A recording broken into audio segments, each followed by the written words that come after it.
almost a year ago, I did the most impossible of things ever. I rolled a joint, and then I gave it to my dad. Yeah, thank you. No, not to get him high, but he was suffering from a kind of pain that it wasn't able to cure. No amount of painkillers were able to relax him, and finally, the plant did. As I watched him relax completely, I failed to observe who I had just become. For I had helped heal someone for the very first time using a simple plant. The same plant that has been tabooed out of our society as a bad narcotic drug. So hemp has actually really extremely strong fibers.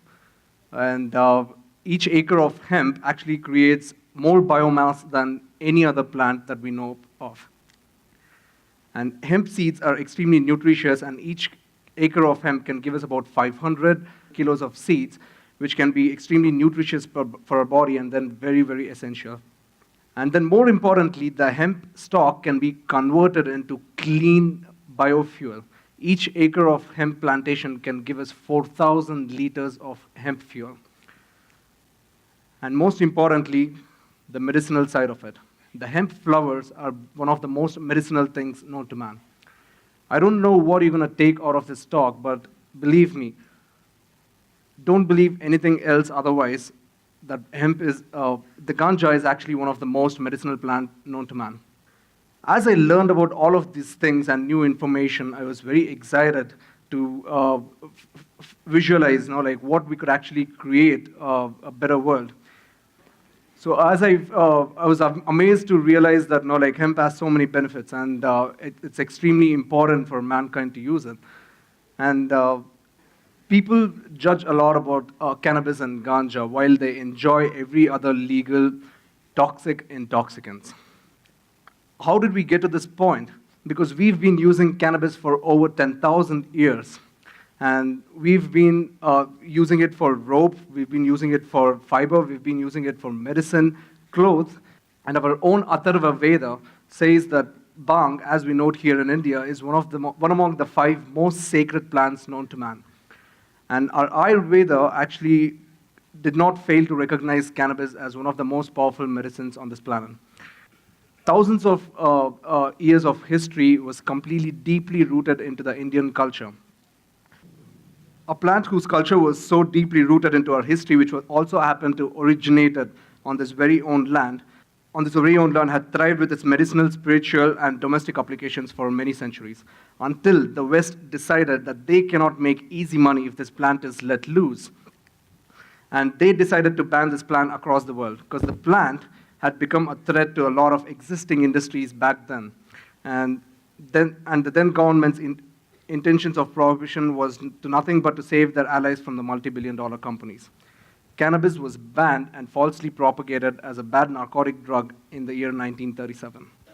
India resisted to outlaw the use of holy plant initially, but with constant pressure from the Western governments, they finally gave in and countered the use of the plant for the first time in 1985.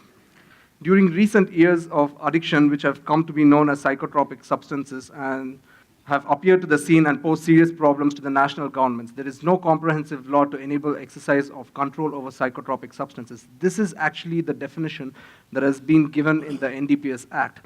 2 things are extremely funny over here. Firstly, they've mentioned it as a new drug of addiction. Cannabis is not an addictive thing. The scientists haven't been able to find any receptors which actually keep craving for cannabinoids. Unlike our daily caffeine and other things, cannabis is not addictive. And new drug is an extremely funny thing because India has been using this plant for almost thousands of years. And it does not possess any kind of threat to the people.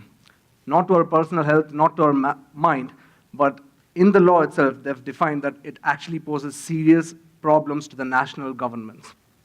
So after I became my father's own healer, I did not really think about healing anyone else after that. But when there is a dying patient in front of you and when you actually know how to cure them or at least help ease their suffering, it's highly immoral to actually sit back and watch them, let them suffer.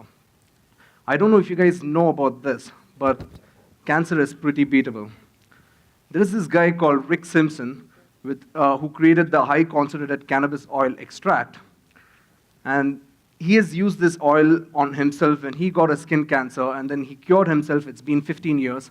And then he proposed, he put forward all of this information into the internet where people were able to access this thing, and people cured themselves all over the world. Hundreds and thousands of patients have already cured themselves from cancer using this simple cannabis oil extract. So what did I do?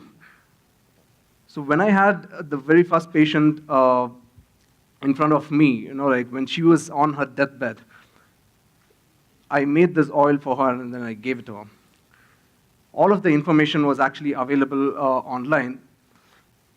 So Leela was actually dying from a very advanced stage of stomach cancer. Right after her stomach, her pylorus region was completely blocked with tumor cells. By the time she got the oil into her hands, she hadn't eaten anything for about 28 days, and she was vomiting for about 15 times in a day, because whatever she eats or consumes, everything is going to come out. And after I gave the oil to her, within about 3 days, she stopped vomiting completely. And within about a week, she was eating 3 meals a day.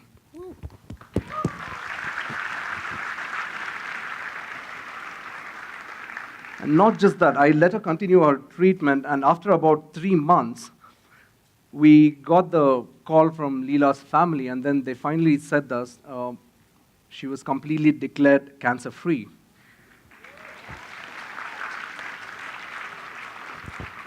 It was very overwhelming to learn and understand that cannabis oil was actually helping her out, while the mainstream industry is actually poisoning the already deceased cancer patients using toxic chemicals such as chemotherapy and also radiation.